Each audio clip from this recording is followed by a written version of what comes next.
दुनिया देश से ऐसी कोई बात नहीं है। कथा करने जब हम आए तो कथा ही न करना है, चाहे जिस तरह से बोले। प्रेम से सुनने का प्रयास करो। आप लायक शब्द हो उसे ले लेना, और आपके लायक नहीं तो मुझे दे देना कि वीरेंद्र बाबा अपना सौदा लेकर जाइए। आप हमार सौदा तो हमारा बुझाला कबो बिका जाई। एक होगो दुकानदार दुकान खोल ले बा, माछियो बैठत ना बा। एक होगो दुकानदार बा खेते में कैले बा, मार उड़ के चलता। हमारे सौदा की गाहक की कमी नहीं है। गाली देना तो भगवान को लोग गाली दे देते हैं, महाराज नहीं देते हैं। दुर्गा जी को गाली दे देंगे, देवी देवताओं का भी कोई असर नहीं है। उटांग पटांग किसी को बोल दिया जाएगा, लेकिन इसका प्रायश्चित तो भगवान करते हैं ना। अपने ओर से तो बढ़िया बनाकर रहना चाहिए कि अपने मुंह से किसी को कटुक न कहा जाए, उल्टा न बोला जाए, शब्द ऐसा न बोला जाए कि किसी व्यक्ति को चोट लग जाए। गरीब डरता है धनवान से, और धनवान डरते हैं बलवान से, तीनों डरते हैं चरित्रवान से। विश्वामित्र बाबा राम लक्ष्मण के लेके चल बनी रात। कथा हम यही चौपाई पर बंद किए हैं। राम जी कहले गुरुदेव राउर तो जग अब हो गई। अब पिता हमरा कहले लिए कि गुरु जी के जग करा के तू लोग दोनों जने वापस आ जाइए। तो राउर तारका के बद होइए गई, राउर जग संपन्न हो गई, अब हम लोग को जाने दीजिए। विश्वामित्र बाबा बोले कि राम ये छोटी जगह थी जो हुआ है, और समाज को दिखाने वाली बहुत बड़ी जगह है। कहा? तो मिथिला में राजा जनक जी के वहां। कौन जगह है? तो धनुष यज्ञ। यज्ञ कई प्रकार का है महाराज। राजा जनक जी का प्रस्ताव यही है कि जो धनुष को तोड़ेगा मेरी बेटी सीता का विवाह उसी के साथ होगा। ये कथा है, और बड़ा बारीकी से सुनने का प्रयास करें। विश्वामित्र बाबा लेकर चल रहे हैं, यहीं से चौपाई खड़ी हो रही है। धनुष जग सुनी रघुकुल नाथा, धनुष जग सुनी रघुकुल नाथा। धनुष जग सुनी रघुकुल नाथा, हरसी चले मुनिवर के साथा। राम सिया राम जय जय राम राम राम। सिया राम जय जय राम। धनुष यज्ञ सुनि रघुकुल नाथा, हरसी चले मुनिवर के साथा। राम लक्ष्मण के लेके विश्वामित्र बाबा जब चले लगली तो एगो जगह है ऐसा मिलल जहां पेड़ पौधा सूखल बा, न वो जो चिड़ई बा, न चुरुंग बा, न कोनो जानवर बा, सूना साना जगह बा। एगो औरत पत्थल बन के यही तरह बैठल बा, शिला बन के। कौन औरत हा? पत्थल बनल बा। अहिल्या जेकर नाम है।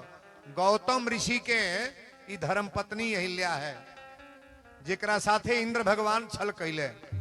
अच्छा एक बात बताइएगा, कथा में बहुत कुछ तो नहीं बोलना चाहता हूं, लेकिन एक बात बताएंगे आप। आज रौरा लगे अपना हस्बैंड के बाद दूसर कोनो पति आवे, अगर अंगुड़ी पकड़े तो रौरा जान जाए कि ना? नहीं बुझाई? ना बुझाई? नहीं बुझाई हो? अरे निराले बौके हवे लोगन का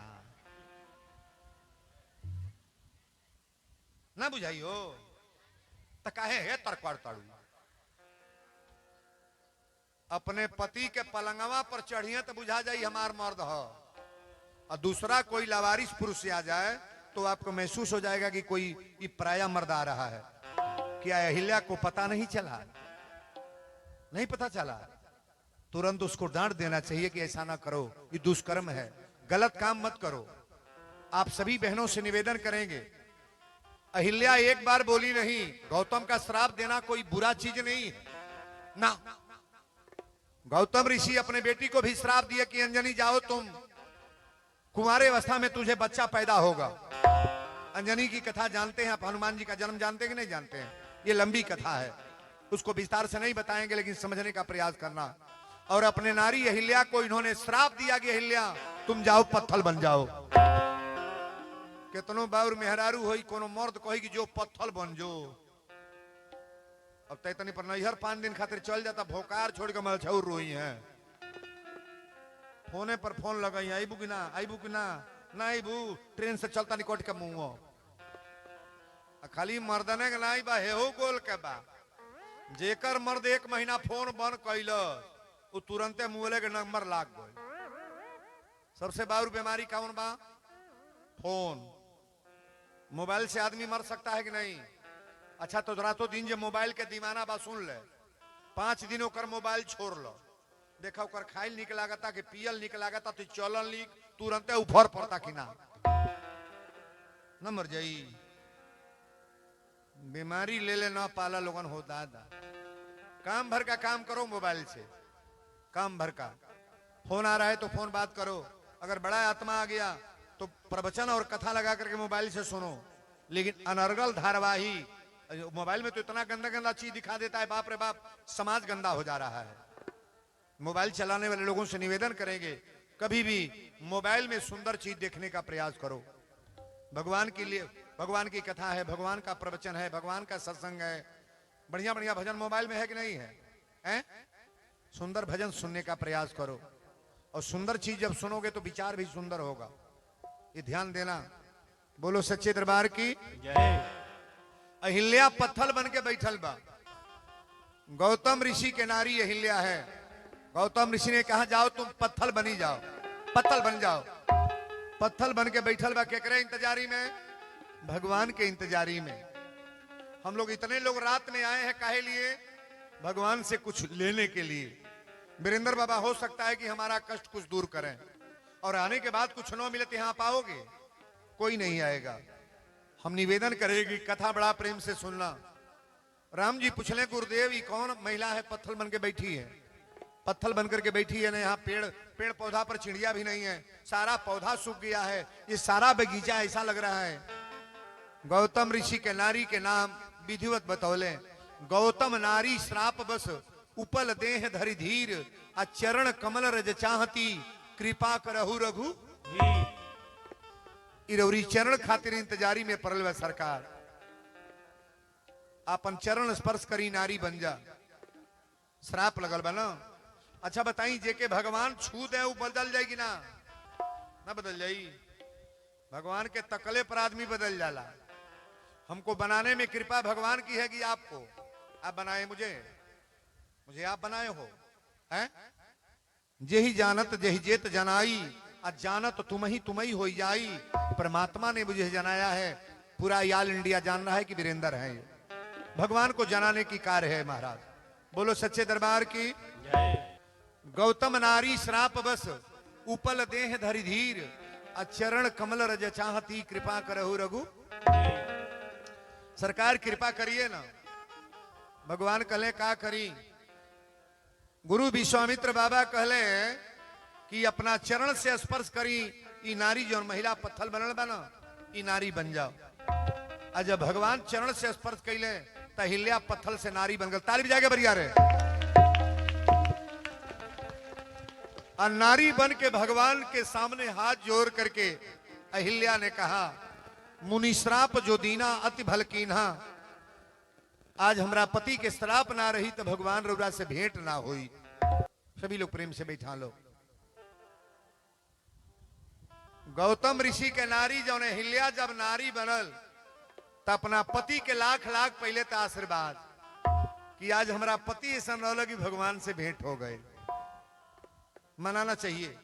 अगर बढ़िया काम हो जा घर में ना तो भगवान को शुक्रिया बोलो, परमात्मा को भगवान को शुक्रिया देना। घर में अगर बरकत हो, लड़के की नौकरी लग जाए, रुपया पैसा धन हो जाए, तो भगवान को मनाना चाहिए कि भगवान आप मेरे परिवार में बड़ा बरकत, बहुत अच्छा किए। और लाख लाख पूजा पाठ में ध्यान और लगा लो। जब धन दौलत बढ़े ना, बेटा नौकरी चाकरी पा जाए, मकान दुकान हो जाए, तो कथा में और मन लगा लो, पूजा में और मन लगा लो, दिन प्रतिदिन बढ़ते ही जाओगे। बोलो से ताली बजाया करो जहां जगह आ जाए। अहिल्या नारी बन के अपनी लोक को चली गई महाराज। लेकिन भगवान जिनको तारते हैं अच्छे तरह से तारते हैं। अब लेके जनकपुर में जब पहुंचल बड़े तो राजा जनक जी के मालूम है कि महामुनि विश्वामित्र जी का आगमन मेरे वहां हो रहा है। तो राजा जनक जी जैसे दशरथ जी लेके सकल समाज अइले, आज राजा जनक जी भी पूरे समाज को लेकर आए हैं। दंडवत प्रणाम विश्वामित्र बाबा को जनक जी ने प्रणाम किया, सारे लोग प्रणाम किए और आसन दिए बैठने के लिए। और वही टाइम में राम लक्ष्मण कहीं गए रहले, और जब राम लक्ष्मण अइले अब विश्वामित्र बाबा के सामने जब जनक जी देखले राम लक्ष्मण के, तो पहले तो जनक जी 1 घंटा ताकते रह गई।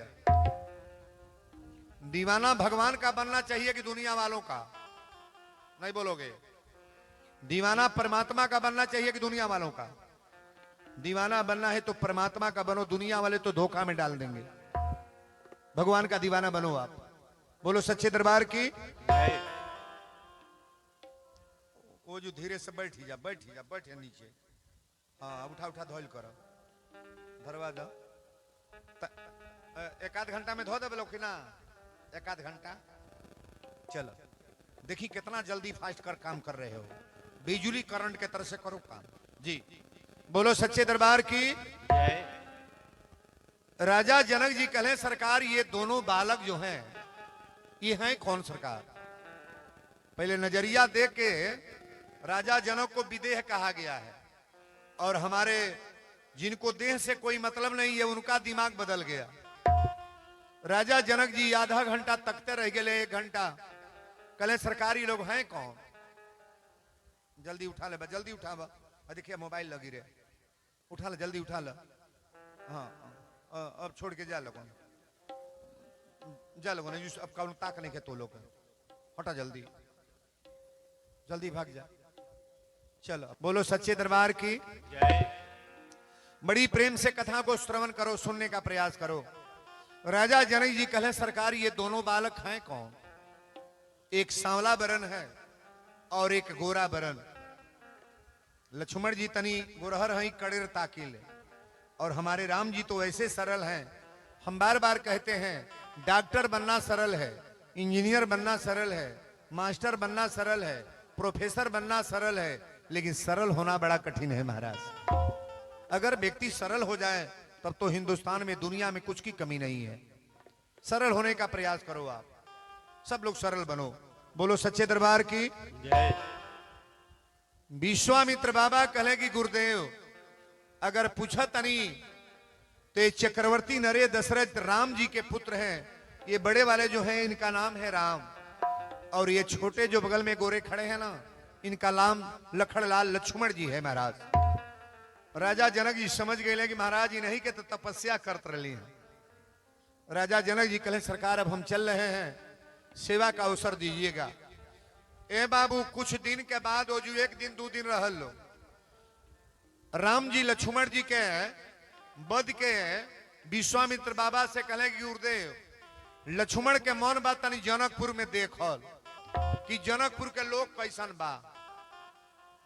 तनी हमार बात समझब हम का बोलल चाहतनी। देखे के मन बा राम जी के, जनकपुर में निहारे के मन बा राम जी के, और राम जी गुरुदेव से कहता कि लक्ष्मण कहता ने तनी मन करता जनकपुर देखे के। हमें कितने मेहरारू बाड़ी लड़का के चलते कहीं आए बड़ा कलिया से रोता तनी 4 गो समोसा ले ले आए,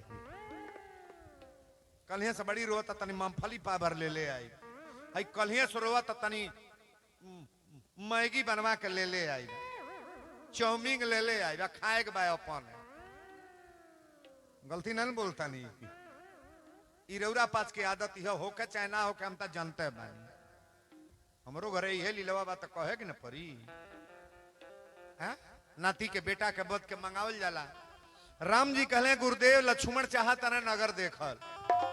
गुरुदेव बुझ गए कि देखे के मन बा राम के, आई कहता ने लक्ष्मण जी देखल चाहता रे।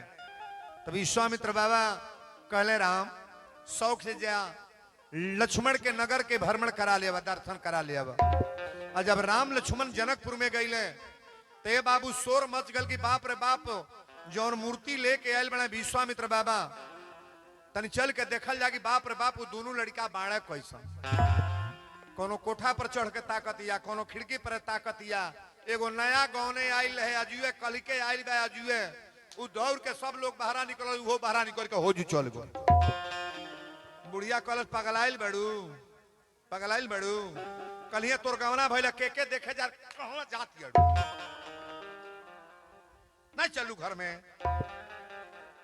पतोहिया कॉलेज हम पगलाइल बनी सारा दुनिया के लोग भगवान खातिर पगलाइल बा आ तू हमारे खातिर पगलाइल बड़ू हमारे में का बाया बूढ़ा पागल होना है तो भगवान के लिए पागल होना मेरे शरीर में क्या है पतोहिया निमन कॉलेज की बाबू ये माटी का शरीर माटी में मिल जाएगा जलेगा कि नहीं जलेगा लेकिन भगवान को तो देख लो परमात्मा को निहारो पतोहिया कॉलेज सब दुनिया के लोग भगवान के पीछे दौड़ाता तनी हम देख ली हम ताक ली हम झांक ली और तू हमारे पीछे दौड़ाता पतोहिया के लोग देख ली हमारे रूप रंग का क्या मतलब है चेहरे का रूप का कोई मतलब है बड़ी सुंदर हम हैं जलेंगे कि नहीं जलेंगे नहीं जरल जाई इतना चैली धो के बड़ा प्रेम मोहब्बत बात तो पतो ही का करी तौला तौला परई ले आके गांव के बहरा पटक के रोत वो चल जाई पापा मर गई बड़ा प्रेम बात भाई पर्दार घाटे पर ले जाई है अब बड़ा प्रेम बेटा से बात है आगी लगा के जरा दी कि पापा के दाह संस्कार कर दिली एक आगे कोई जाएगा कोई साथ जाने वाला नहीं है पतोहिया कल तोहरा अंदर सेंस नहीं है दिमाग ना बा तू हमके निहारे तड़ू अरे एक बार नजर भर के ताको न उधर ताक लो उधर सारा सखियां मिथिला के कह रही हैं कि कनिहेरी रघुनाथ जी हमारी ओरिया कनिहेरी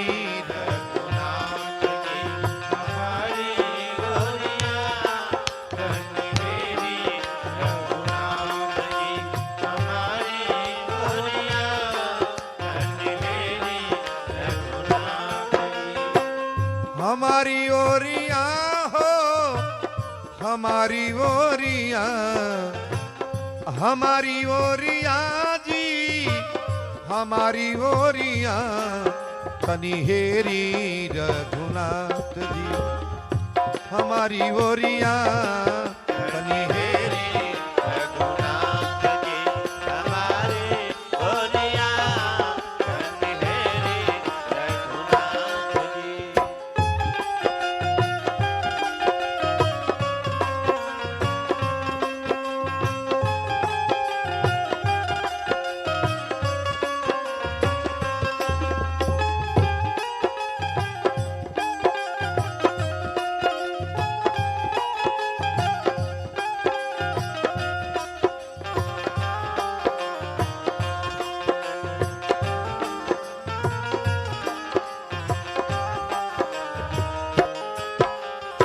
सुंदर श्यामल गौर मनोहर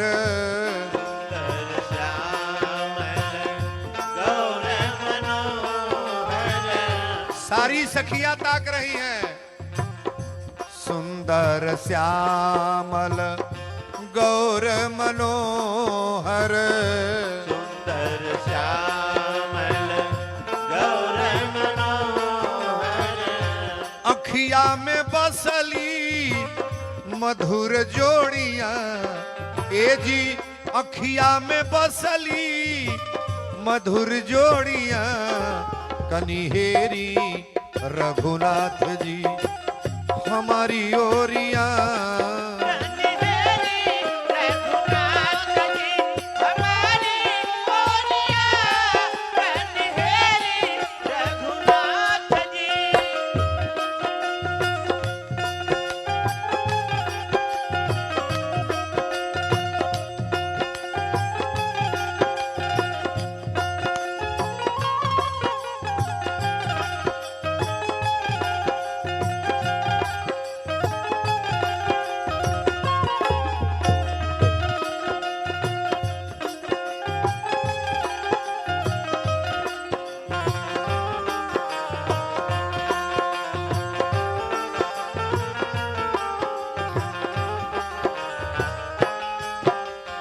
आरे मिथिला में आके कैसन जादू चलोली मिथिला में आके कैसन जादू चलवली मिथिला में आके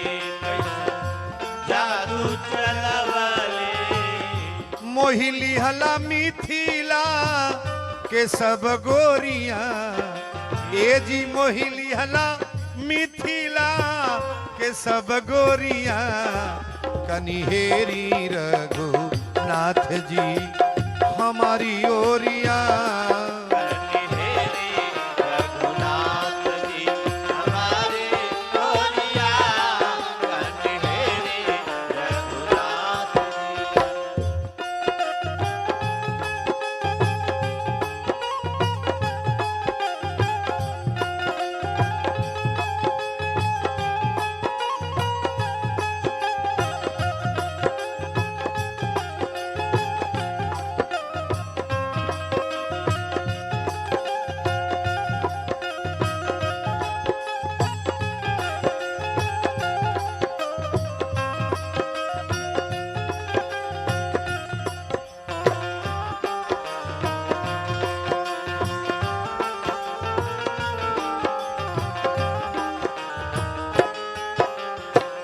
राम भद्राचार्य जी अब हंसी है रहू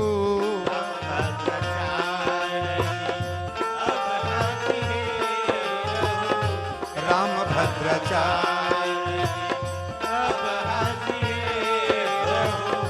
जलज बिलोचन की ओरिया ए जी जलज बिलोचन की ओरिया कनिहेरी रघुनाथ जी हमारी ओरिया कनिहेरी रघुनाथ जी हमारे ओरिया कनिहेरी रघुनाथ जी हमारे ओरिया कनिहेरी रघुनाथ जी मिथिला की सारी सखियां करी तनी हमरा और ताकी न एक बेर न ताकी राम जी कहले लक्ष्मण कौन और तकी हो मत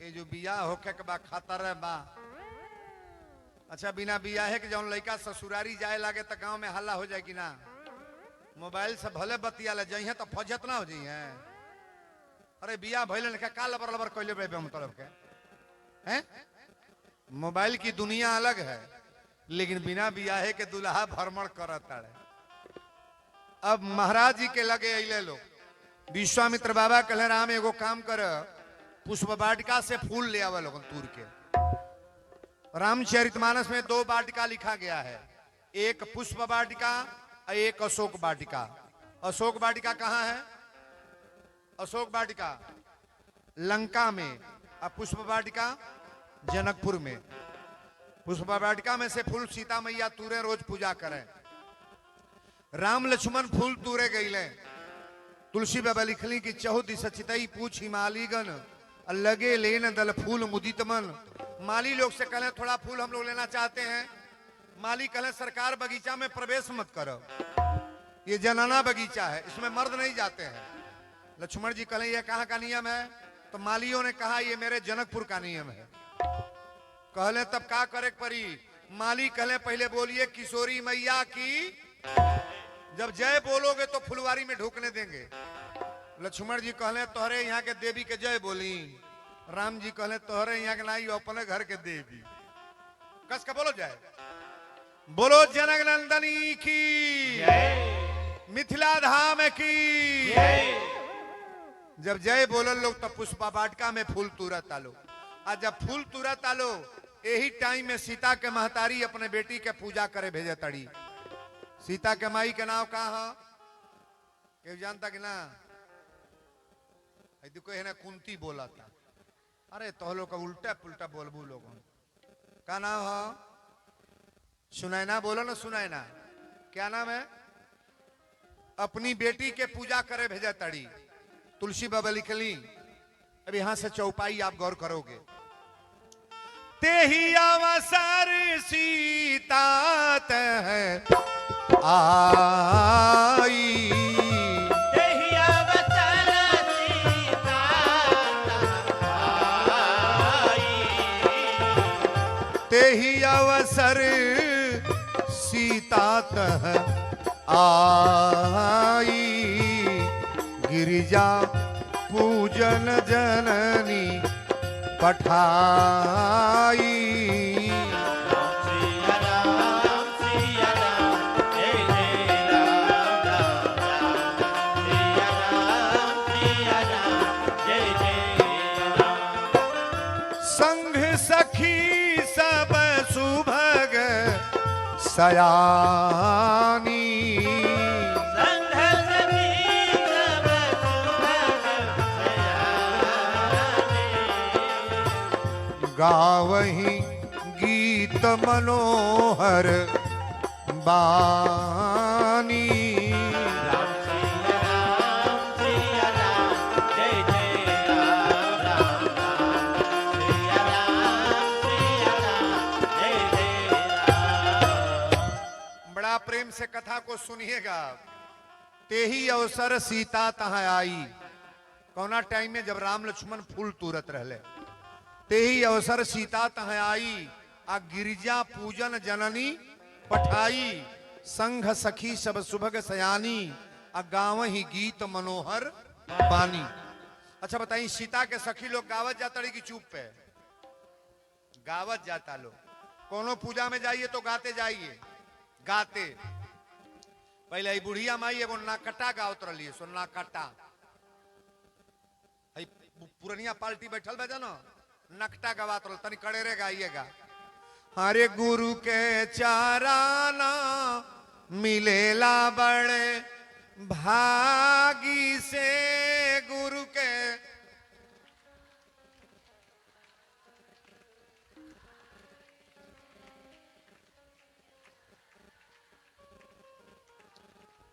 बा बुझाता पंडलवा में केहू बैठल बा। हत्तरे गावल बजाओ। हे तर नकटा गवाला हे तरे बुझाता मरीज निकालल बना अस्पताल में से। अब हेतने पर गाओ तड़ू जा। भागी से गुरु के चराना। हेतरे गावला बजाओ। आवाज जे करे लग बात तनी चाप के गाइए, कस के गाओ तेज से। भागी से गुरु के चराना मिलेला बड़े।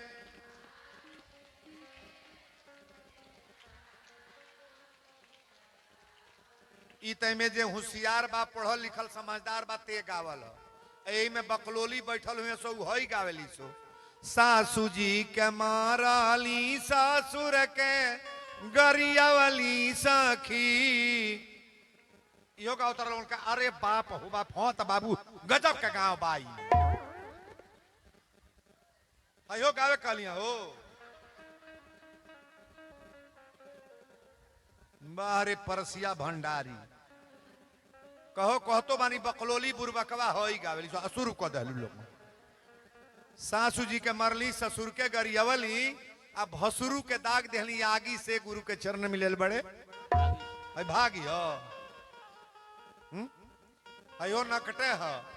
हरे अंगनैया बीचे तुलसी लगई बे हरियागा।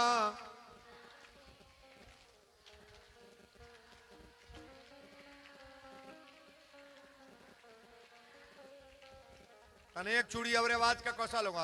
अंगनैया बीचे तुलसी लगई बे हरियागा।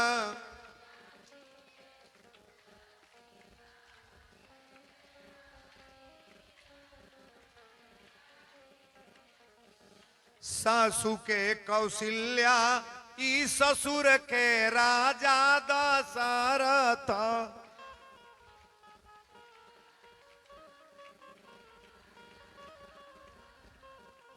सासू के कौशल्या ये ससुर के राजा दशरथ।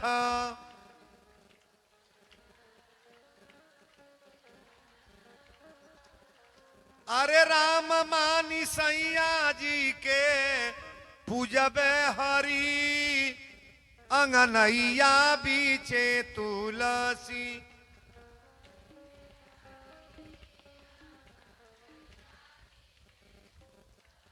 ई नकटा बढ़िया भइल है।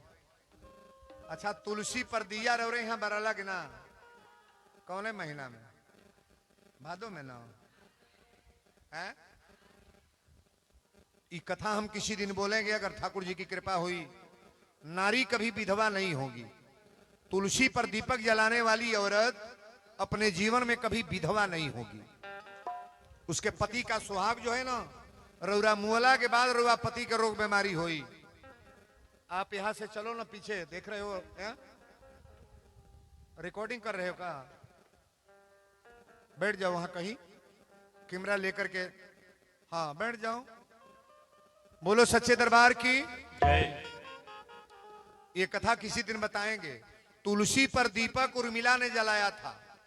उर्मिला केकर मेहरारू है? केकर? हाँ लक्ष्मण जी की औरत है अर्धांगिनी उर्मिला। उर्मिला तुलसी पर दीपक जलाई है। आई रोरा सहाना जो नकटा गौली हाँ ई रहला नकटा हई है सहाना। हई सहाना गावे जाता नहीं। अब हम सीता के सखी लोग गावत जाता लोग। हरे चलो सिया प्यारी गिरिजा को पूजन चलो। चलो सिया प्यारी गिरिजा को पूजन चलो। चलो सिया प्यारी गिरिजा को पूजन चलो। धीरे से पैर धरो प्यारी बहिनी। धीरे से पैर धरो प्यारी बहिनी। धीरे से पैर धरो प्यारी बहिनी। लीला है अजबे अपार अपार प्यारी बहिनी। लीला है अजबे अपार अपार प्यारी बहिनी। लीला है अजबे अपार। ई तो सीता मैया के सखी लोग गावता बजावता लोग। लेकिन हमरा ये जो परसिया भंडारी के सखी लोग का गावेली? अरे जड़ी मेरी साड़ी जड़ी मेरी साड़ी सलमा सितारा जड़ी। जड़ी मेरी साड़ी सलमा सितारा जड़ी। जड़ी मेरी साड़ी सलमा सितारा जड़ी। फुलवा लोढ़न में तो बगिया गई थी। फुलवा लोढ़न में तो बगिया गई थी। फुलवा लोढ़न में तो बगिया गई थी। गड़ी मेरी साड़ी मलिया के दिल में गड़ी। गड़ी मेरी साड़ी मलिया के दिल में गड़ी। गड़ी मेरी साड़ी मलिया के दिल में गड़ी। पूजा करन में तो मंदिर गई थी। पूजा करन में तो मंदिर गई थी। पूजा करन में तो मंदिर गई थी। गड़ी मेरी साड़ी पंडित के दिल में गड़ी। गड़ी मेरी साड़ी ब्राह्मण के दिल में गड़ी। गड़ी मेरी साड़ी पंडित के दिल में गड़ी। बोल दी मिथिला धाम की जय जनक नंदनी की। जय। एक बात बताइएगा, फागुन में तेरस के दिन रुआ पास जल के चढ़ाई ले?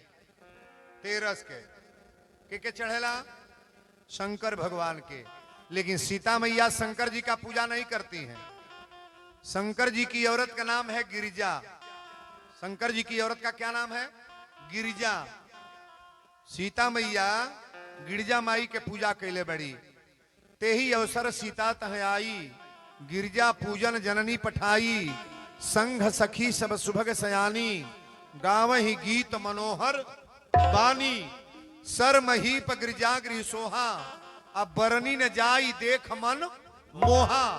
पूजा कीन है अधिक अनुरागा निज अनुरूप सुभग बर मागा।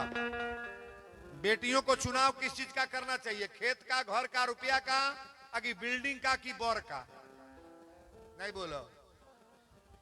अच्छा तो 5 मंजिला घर होके सजी, रुपया होके सजी, ठीक होके अब मर्दे बेचाल हो तो मेहरारू को मेरे मन करी।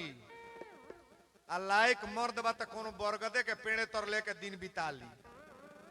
निवेदन करे चाहिए, हे दुर्गा माई पति हमार लायक मिलो। यहाँ जितनी बेटियां बैठी हैं, संपत्ति से मतलब नहीं, धन से मतलब नहीं, कोठा हमारी से मतलब नहीं।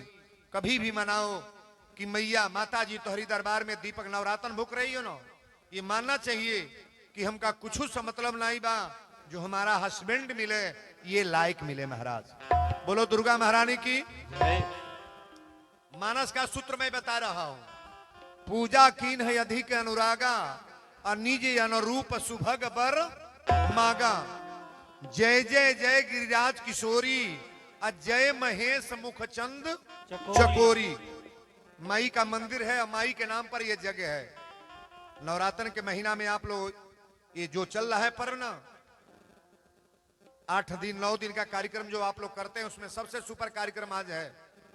सीता मैया गिरजा माई के पूजा कैली और दूल्हा के चुनाव कर तड़ी मंदिर में खड़ा बाड़ी। इन्हीं के सथवा एगो बावली आयल है और टॉप दे भागल चल गल फुलवारी में। 5 गो लड़की एक साथ जाली ना तो कौन होने चल जाई, कौन होने। अब कहबा कहां चल गल वहां ने सीता के सथवा एगो गोइल ले बरधू। मैं नहीं कह रहा हूं। एक सखी सिय संग बिहाई आ गई रही देखन फूल, फुलवारी में चल गल फूल दे, फुलवारी में देखे कि के आयल बा। आ जब राम लक्ष्मण के देखल तो कहल बाप रे बाप, मूर्ति ह पत्थर के ह अगी फोटो ह, भगवान के देखते में एकर दिमाग पगला गो। अब वो जो सब भागल बा। पहले एक बात बताइएगा, पूजा का फल तुरंत मिलता है कि बाद में? नहीं बोलोगे? पूजा का फल तुरंत मिलता है कि बाद में? मैं वीरेंद्र बोल रहा हूं, पूजा का फल तुरंत मिलता है। कहीं अगर शंका हो तो पूछिएगा, अभी बता रहे हैं। सीता मैया पूजा कैली, अब पूजा करते में अभी मंदिर में बाड़ी, तबले एगो सखी चल गल फुलवारी में। और जब राम लक्ष्मण के देख के आयल तो कहल बाप रे बाप, इतना नीक इतना नीक। सीता मैया के बावली कहती है, ए सीता, ए सीता। सीता कहली कितना आवाज देते रहे, का बात बा? बावली कहलसी, ई माई का मंदिर कहीं जाई ना, गिरजा माई का मंदिर यही जुरई। अब फुलवारी में आयल बड़े, अब चल जी तो भेंट ना होई, चल के दर्शन करी ना। बावली कलश महारानी चल के देखी, बाप रे बाप, एक जनी गोरहर बड़ा उतर टेढ़ तकले हो, लेकिन संवरकू हमरे करजा में धंस गल बड़ा।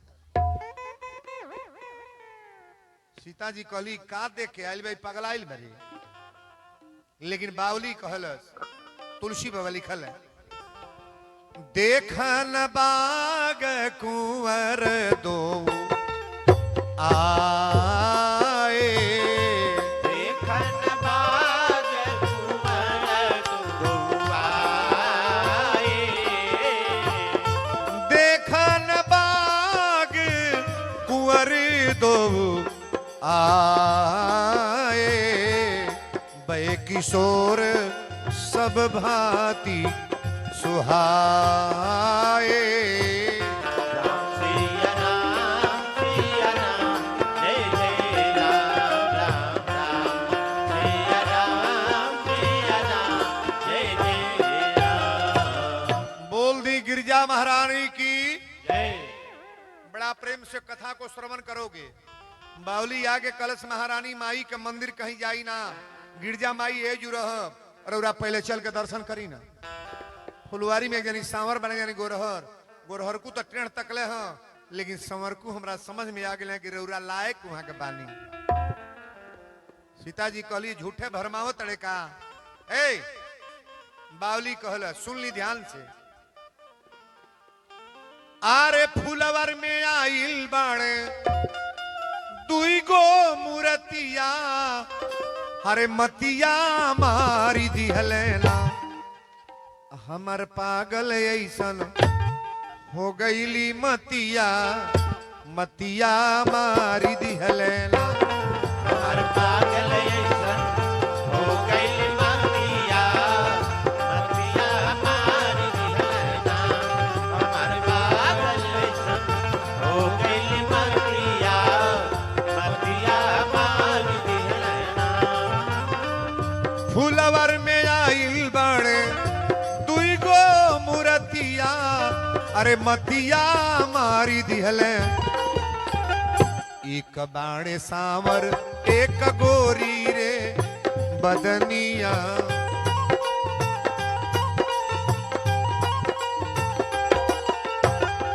चमकेला चेहरा जैसे चांद के चननिया,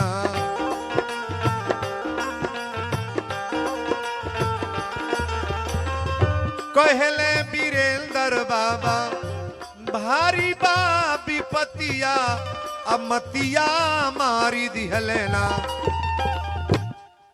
बावली कलश महारानी पहले चल के दर्शन करी ना। अच्छा बताइए, सीता मैया गिरजा माई के मंदिर में पूजा कैली है।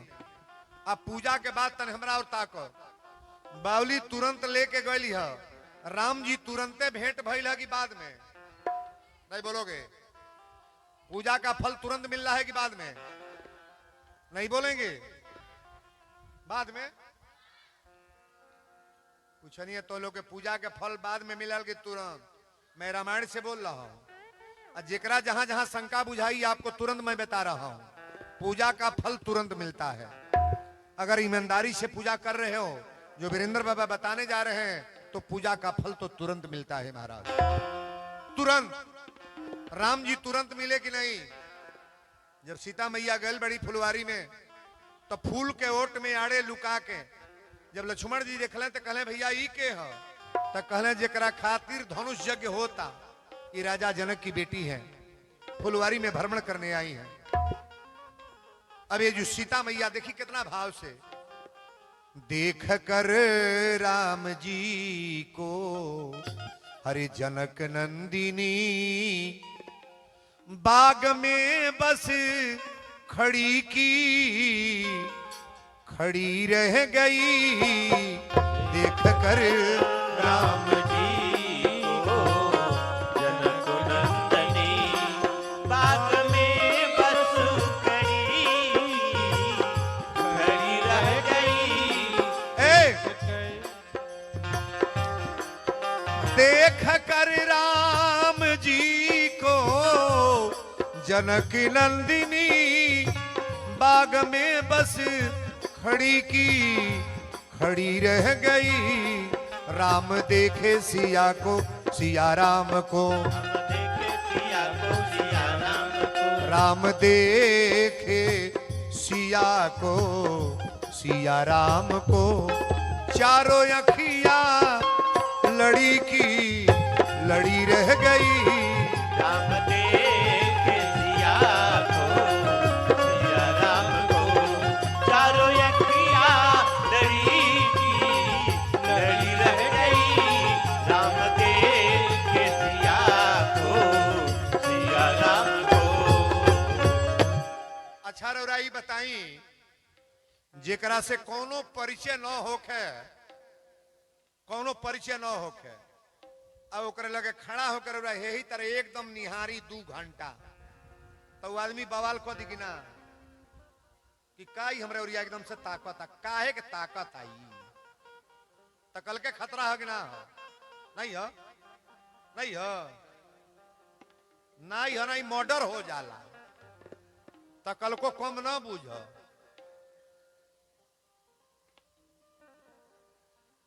ताकल बहुत खतरा है, लेकिन तकले में वजन अगर होता, भाव होता, वही ताकना भला होगा और वही ताकना बुरा होगा। ये मुंह जो है ना, इसी मुंह से पूरे दुनिया को अपना बनाया जा सकता है, इसी मुंह से गांव में किसी से पटरी नहीं रहेगा महाराज। बोलने का थोड़ा तजुर्बा बढ़िया हो जाए, सुंदर बोलो, मीठा बोलो, कभी भी किसी को कटुक न बोला जाए। राम जी जब सीता के देखले, सीता राम के, तब चारों आंख एके पर लड़ले रह गल, पलक गिरबे ना कोई। लक्ष्मण जी कहले दादा कहिया के प्रेम है सबके बा। ऐने सीता के सखी लोग कहलिए बाप रे बाप, एक बेर कहलिए फुलवारी में से फुलवारी में जेबे ना करबा बेहतर ताकत अड़ी। लेकिन भगवान के दीवाना हमारे माता जानकी भगवान की मूर्ति को अपने हृदय में उतार ली। आप किसी मंदिर में जाओ ना, तो मार्बल और पत्थर ना निहारो ना, पंखा ना देखो को झुलाया गया है, पेंट कैसा हुआ है। अगर मंदिर में जा रहे हो तो पहले एकदम ध्यान लगाकर मूर्ति को पहले दर्शन करो। आप क्या देखना चाहिए? मूर्ति या कि मंदिर? मंदिर से मतलब नहीं है। हरि व्यापक सर्वत्र समाना परमात्मा कहां नहीं है, आप जहां चाहोगे वहीं भगवान है महाराज। लेकिन ये जो भाव देखे, हो गिरिजा पूजन चली, गिरिजा पूजन चली, सिया सुकुमरिया, नजरिया लागे राम से बीच फूलवरिया, ओ नजरिया लागे राम से बीच फूलवरिया, नजरिया लागे राम से, बीच फूलवरिया, नजरिया लागे राम से।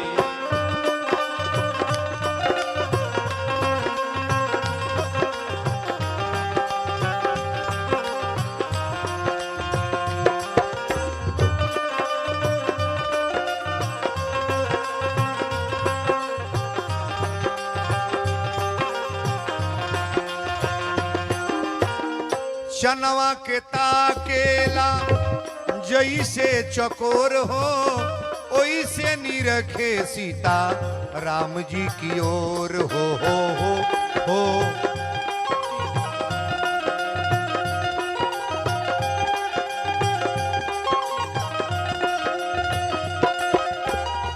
चनवा के ताकेला जैसे चकोर हो, ओइसे निरखे सीता राम जी की ओर हो।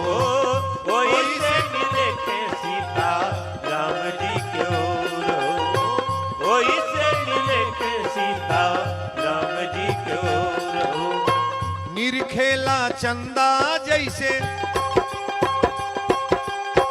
निरखेला चंदा जैसे चांद के चकोरिया, नजरिया लागे राम से बीच फूलवरिया, ओ नजरिया लागे राम से बीच फूलवरिया, नजरिया लागे राम से बीच फूलवरिया, नजरिया लागे राम से। भगवान से सीता का मिलन है, भगवान से सीता का। एक पिक्चर का नाम है, पिक्चर का नाम है इंसानियत। इंसानियत और गीत का बोल थोड़ा एक लाइन सुनाएंगे, फिल्मी गाना है यह, कि साथी तेरा प्यार पूजा है, तेरे सिवा कौन मेरा दूजा है यार, साथी तेरा प्यार पूजा है, तेरे सिवा कौन मेरा दूजा है यार, साथी तेरा प्यार पूजा है, तेरे सिवा कौन मेरा दूजा है यार। हो मितवा हो साथी हो, साथी तेरा प्यार पूजा है, तेरे सिवा कौन मेरा दूजा है यार, साथी तेरा प्यार पूजा है, तेरे सिवा कौन मेरा दूजा है यार। प्रेम अगर करना है तो राम सीता के तरह से करो, प्रेम करना है तो रुक्मिणी कृष्ण के तरह से करो। ये डुप्लीकेट प्रेम में फंस करके क्यों मर रहे हो जी? अब तो प्रेम उल्टा सीधा हो रहा है। तो कौन पिक्चर का गाना, एक लाइन और गाएंगे हम। हुई आँखनम, पिक्चर का नाम है साथी। क्या पिक्चर है?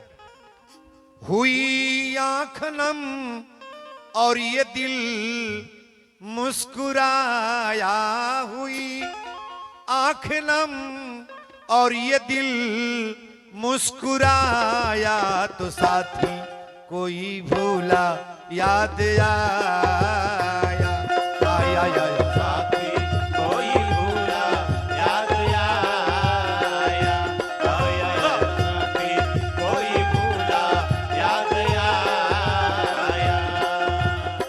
हुई आँख नम और ये दिल मुस्कुराया हुई आंख नम और ये दिल मुस्कुराया तो साथी कोई भूला। सजी गाना नहीं गाएंगे, एक लाइन। भगवान राम बहुतों दिन के बाद मिले हैं ना, बड़ा बारीकी से सुनिएगा। जो राम है वही कृष्ण बनेंगे। भगवान की कथा अलग अलग नहीं है। और दीवाना बनना है तो परमात्मा की तरह से, संवरिया की तरह से दीवाना बनो। ये डुप्लीकेट दीवाना बन के क्या करोगे जो समाज में कोई मतलब ना हो। बोलो सच्चे दरबार की। अब एक बात बताइएगा, पत्थर की मूर्ति बोलती है कि नहीं? नहीं बोलोगे? पत्थर की मूर्ति बोलती है। अब मानस को दिखा रहे हैं, पत्थर की मूर्ति बोलती है। आशीर्वाद तुरंत मूर्ति बोल कर देती है कि नहीं? देती है। और रामचरितमानस को बड़ा प्रेम से पढ़ना। डायरेक्ट मैं बोल रहा हूं। सीता के सखी लोग कहली अब चल चल, अब तो हो गल पूजा। इतनी पर ते कहो को गाना बाजा था मोबाइल में सुनले में कपार में, अब का कहीं मूर्ति रखाइल बना 8 दिन मूर्ति के लगा निमन बाजा बाजी। अजहिया दोहे जई हैं।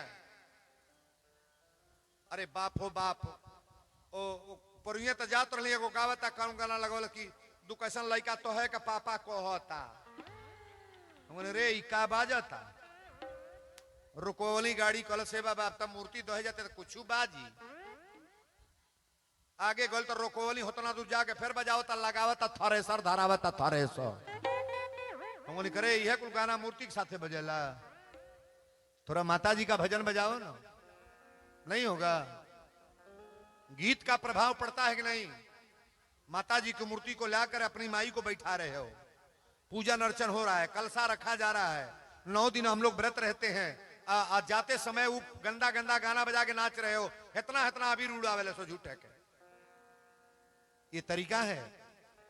निवेदन करेंगे अगर मूर्ति कहीं भी रखें आप, सम्मान के साथ माता जी की आरती करो, माता जी का पूजन करो और गाना गीत ऐसा ही बजाओ जो समाज के लिए सूट करे। अच्छा बताइए, माता जी आशीर्वाद देंगी कि श्राप देंगी?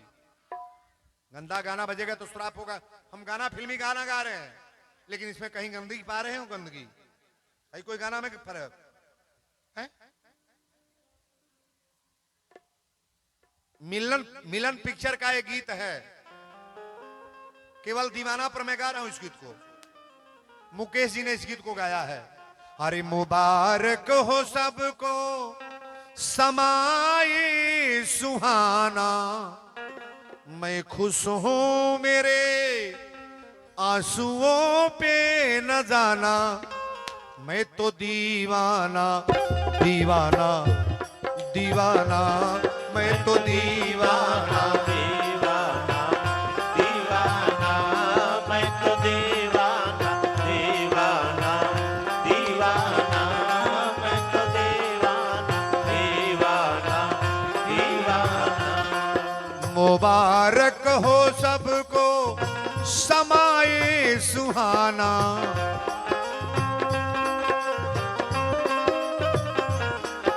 मैं खुश हूं मेरे आंसुओं पे न जाना, मैं तो दीवाना दीवाना दीवाना, मैं तो दीवाना दीवाना दीवाना, मैं तो दीवाना दीवाना दीवाना।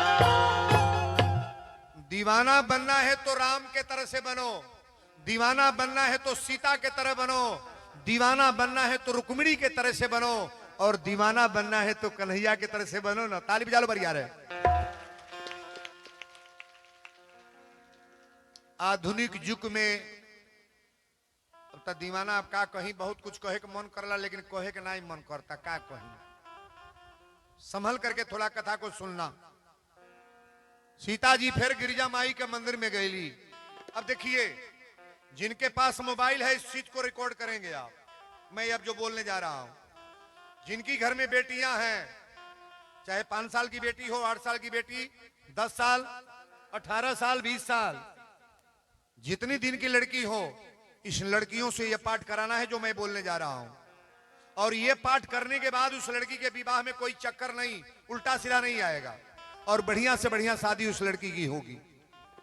फिर माई के मंदिर में गईली तो सीता मैया का कहली, तुलसी बाबा लिखली, जय जय गिरिवर राज कुमारी, जय जय गिरिवर राज किशोरी, जय जय गिरिवर राज किशोरी, जय महेश मुख चंद चकोरी, राम सिया राम, जय जय राम राम राम,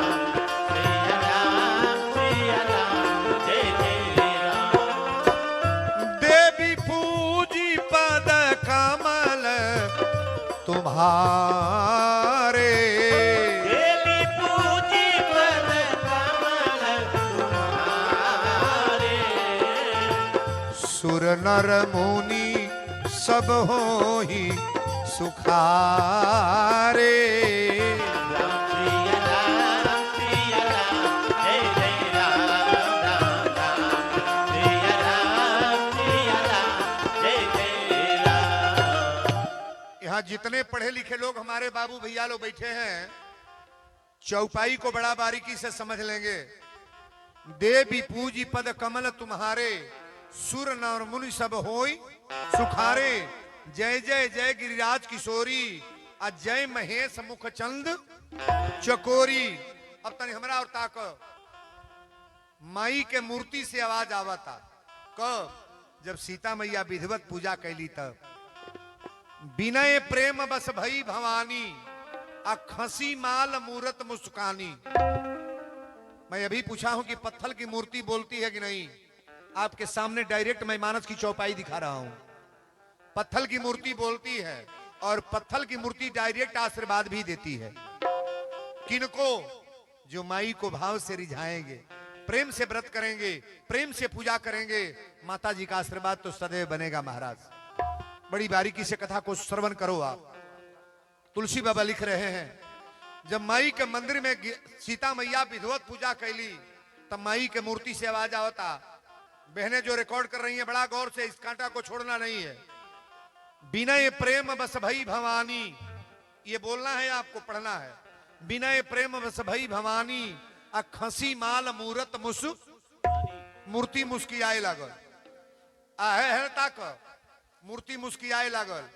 आ माई के गटई के माला टप दे सीता के गला में पड़ गल। ताली बजा के बढ़िया रहे।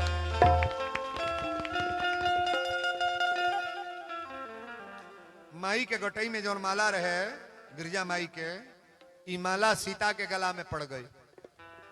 आ गला में पड़ला के बाद तुरंत मूर्ति बोलतिया, गिरजा माई की मूर्ति बोल रही है, सुनु सिया सत्य शीस हमारी, सुनु सिया सत्य शीस हमारी, सुनु सिया सत्य शीस हमारी, पूजहु मनो कामना तुम्हारी। राम सिया राम, जय जय राम राम, सिया राम, जय जय राम। बोल दी शंकर भगवान की। जय। कथा पकड़ में आवता ना, कहीं गलत नहीं। रामायण की चौपाई में बोल रहा हूं। माई के मूर्ति कलश सुनु सिय सत्य आशीष हमारी, आ पूजहु मनो कामना तुम्हारी। सीता जो पूजा करू हो, तहार पूजा फल हो गई। माई के मूर्ति कहलस, ए बेटियां हमारी गौर करेंगी जो प्रसंग मैं बोल रहा हूं। जो भी लड़कियां यहां कुंवारी बैठी हैं, छोटी चाहे बड़ी, बड़ा बारीकी से इस कथा को श्रवण करना। जिनको याद है गाएंगे, नहीं याद है इसको ध्यान से सुनिएगा।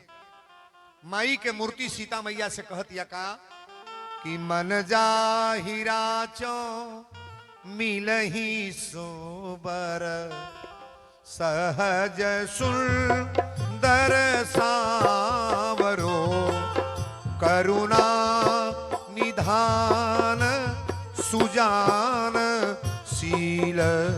स्नेह जानत रावरो यही भांति गौरी असीस सुनि सिया सहित हिया हर्षित अली तुलसी भवानी पूजी पुनि पुनि मुदित मन मंदिर चली मन जाहिरा मिलहि शोभर सहज सुंदर कामरो मन जाहिरा चो मिलहि शोभर सहज सुंदर कामरो मन जाहिरा चो मिलहि शोभर सहज सुंदर कामरो मन जो बेटियां रिकॉर्ड कर रही हैं मोबाइल फिर उठा लो आप। मन जाहिरा चो इसको बोलना है डेली, प्रतिदिन पूजा करना है पाठ। 4 गो चौपाई या 4 गो छंद अगर बोलोगी अपने जीवन में गांठ कर लेना कि वीरेंद्र बाबा आपके कहने से मैं ये पूजा कर रही हूं, कहीं खतरा में नहीं पड़ोगी।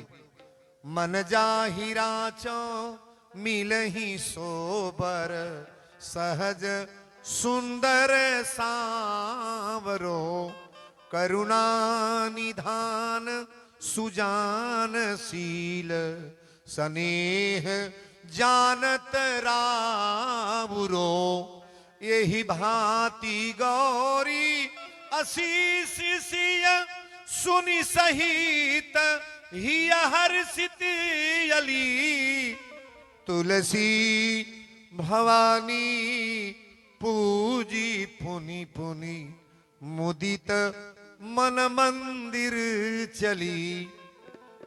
माता का आशीर्वाद तुरंत हुआ कि नहीं? नहीं हुआ। माता जी बोल रही है कि नहीं? तुरंत वरदान मिला कि नहीं? आप कभी धोखा में मत रहो। पूजा जब डुप्लीकेट करोगे तो पूजा का फल कैसे मिलेगा?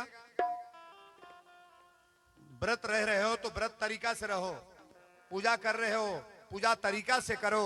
अगर नवरात्र में आप लोग कथा सुन रहे हो तो नवरात्र वाली बात मैं बोल रहा हूं, ये माता जी की कथा हो रही कि नहीं हो रही है?